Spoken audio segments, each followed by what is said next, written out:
Officer Duncan, How's what's it going on going? today, sir? Man, I'm chilling. How about yourself? Hey, same. What we got today? What kind of foolishness we looking at?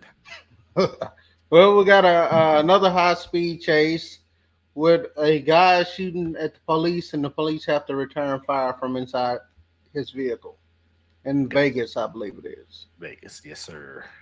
All right, here we go.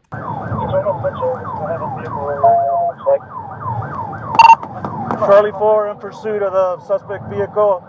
It's going to be southbound Mojave. Shots fired, shots fired.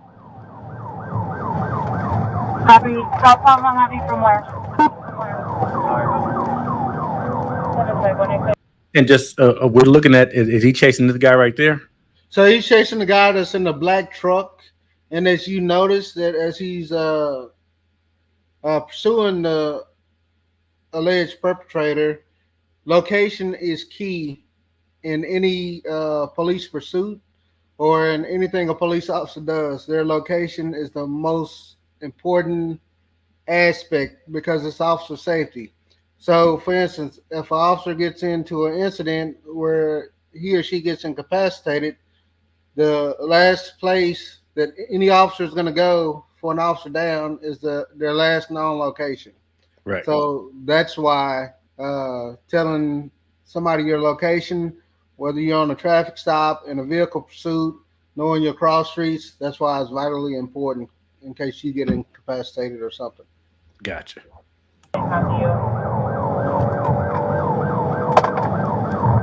Be advised, shots fired, shots fired. What's the location?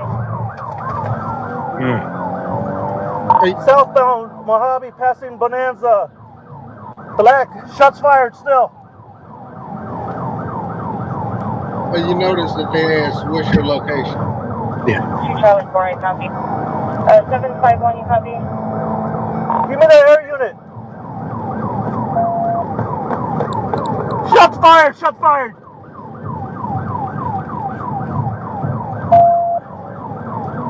The when this because a lot of people wonder this the windows there those are I'm assuming that those are a different kind of a different grade of window that what the normal person would have on their car, right? I mean, They're actually not. It's the same window that really, a normal person would have on their car. it's the same. Same exact window. Nothing. Wow. And what I'm surprised though is he's driving the wrong way in oncoming traffic. Oh, geez. So two Because crazy I things. guarantee you that's against policy. Right. Well, hell, if I'm driving with a windshield that's not any more bullet resistant than the average person, I might be doing some crazy stuff too. But you notice he's not returning fire Yeah, right I now noticed that too.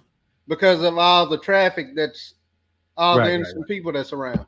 yeah, yeah.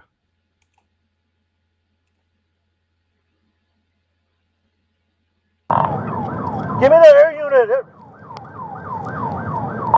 Still southbound Mojave approaching Charleston. Southbound Mojave approaching Charleston. Shots still being fired. Occupied 2 times. HMA. Driver's got a bald head, tattoos, black shirt. Passenger's got a white shirt. Going westbound Charleston from Mojave. Copy. Oh, so you notice there's 2 people in this vehicle, not just one. 601. Well, I just know he said bald head, tattoos, and black shirt. I mean, look at us. Yeah.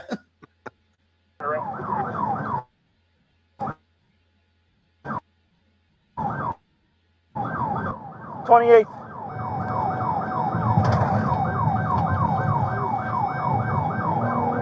Six-way confirming pursuit, and how many do you have with you? Got one more unit. I've been shot at. Are you injured?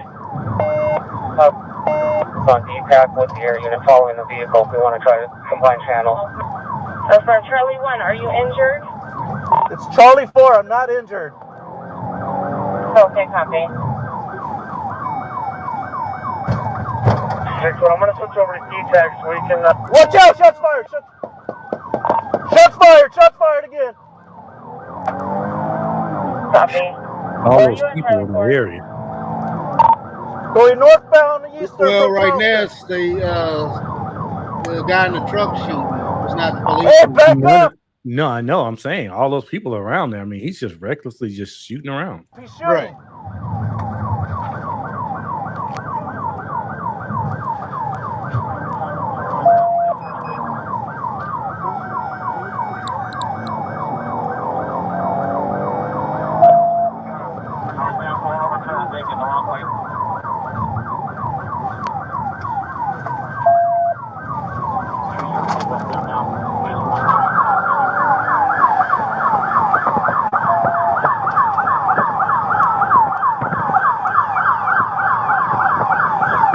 Charlie 4 Control. Wow.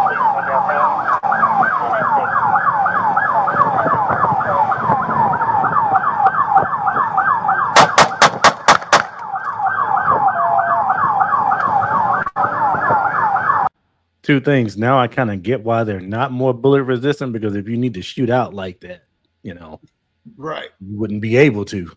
But that cop, now I'm thinking about this. You can't see who's on the other side of that car. That is So true. if you miss that car, or if you shoot through the glass, you don't know what's on the other side of that. Well, you just have to take that chance because he's already endangering everybody else around him, Right. innocent people's lives. So sometimes you just got to be careful and take that chance because he could easily take somebody else's life out of the shots that he's been firing, the suspect. Right. So they want Right. to end the threat as quickly as possible at this Right. point. And I'm not even saying that he shouldn't do it, because I mean, like you said, once that person starts shooting, I mean, that person is basically dictating what the situation is going to be to a certain extent. I'm Right. just saying that I'm pretty sure that when that person comes up on charges or whatever the case may be, the fact that they kind of create that whole kind of situation. Because let me ask you a question. I know you said the officer has to account for, each shot and things like that, but let's just say he accidentally does like some kind of damage or, whatever the case may be. Who was held liable for that? Is the officer held liable, or is it the suspect held liable? It's going to be the suspect Gotcha. normally held liable. Gotcha.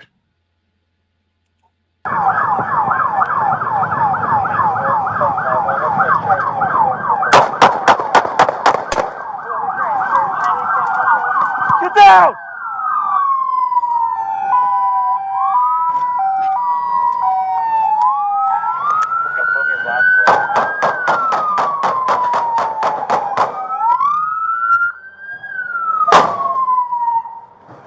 Hey, the other one's up there! Hey, the other one ran up there! So it was multiple people in there. Yeah. There was a driver and a passenger. Gotcha. I think that was the end of that video. But that's crazy.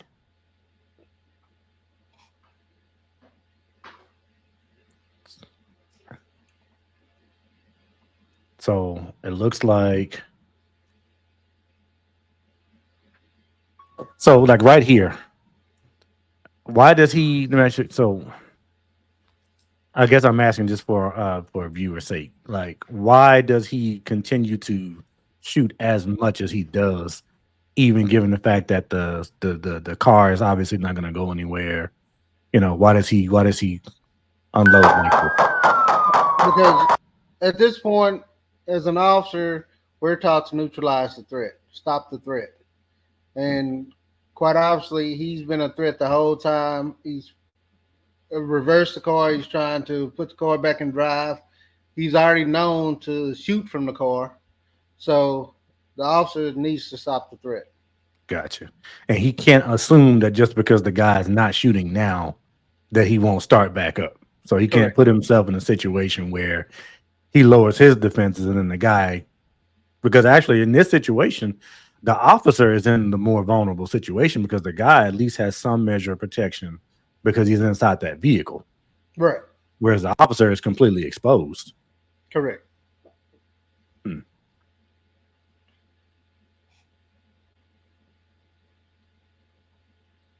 All right. So, anything else on that one? I think that's about it. So that guy's gonna get charged with whatever he was gonna get charged with before, unless it was like you said, maybe if it was like a minor offense, they might not even worry about that one because they're gonna get him for shooting back at the officers, um, endangering other people. Right. That sound about right to you? So aggravated assault with a deadly weapon. Um, if somebody was killed or killed or yeah killed, uh, a Injured. possible murder charge. Um, so for instance, say the police officer was shooting at him and accidentally probably shot an innocent person, then they're going to charge that the guy that was initially shooting with that crime. Mhm. More than likely, they're not going to charge the police officer. Gotcha. And let's just say he has an accomplice in the car with him, right? Oh, he Let's getting just the say same charges. no. I'm saying if the cop accidentally shoots the accomplice, well, yeah. So let's just say the cop shoots the accomplice and critically wounds the accomplice. Can can the main guy get charged for that? Like, you know what I Yes, mean? yes. Because okay, for instance, an incident happened out of Oklahoma where I think it was four people who broke into this house. The homeowner shot and killed one or two of them. The person that was driving the car, the getaway car, actually got charged with those murders. Mm, right. Because it was in the act of committing a crime that all those things happened. So, Correct. wow. And see, people don't really think about how the law, they imagine like if I rob a bank, I just get charged for robbing a bank.